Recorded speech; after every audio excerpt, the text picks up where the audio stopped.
సంక్షేప రామాయణంలోని 95వ శ్లోకం. గవాం కోట్యయుతం దత్వా బ్రహ్మలోకం ప్రయాస్యతి అసంఖ్యం ధనం దత్వా బ్రాహ్మణేభ్యో మహాయశాహ. ఇప్పుడు దీని అర్థం చూద్దాం. గొప్ప కీర్తి కలిగిన వాడైన ఆ రాముడు ఎన్నో యాగాలు చేయగల సమర్థుడు. ఆ యాగాల వలన దేవతలు కూడా తృప్తిపడేలా చేయగలడు. కోట్ల కొద్దీ ఆవుల్ని లెక్క పెట్టుకోలేనంత ధనాన్ని బ్రాహ్మణులకు దానంగా ఇచ్చి తిరిగి శాశ్వతమైన తన స్థానానికి అంటే వైకుంఠానికి వెళ్లగల సమర్థుడు రాముడు అని ఈ శ్లోకం అర్థమన్నమాట. ఇప్పుడు 96వ శ్లోకం. రాజవంశాన్ శతగుణాన్ స్థాపయిష్యతి రాఘవః చాతుర్వర్ణ్యంచ లోకేస్మిన్ స్వే స్వే ధర్మే నియోక్ష్యతి. ఇప్పుడు దీని అర్థం చూద్దాం. రాముడు ఈ లోకంలో ఉన్న క్షత్రియ వంశాలన్నింటినీ కూడా 100 రెట్లుగా స్థాపింపగలడు, వృద్ధి చేయగలడు.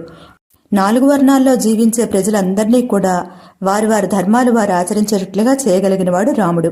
శ్రీరామ జయ రామ జయ జయ రామ.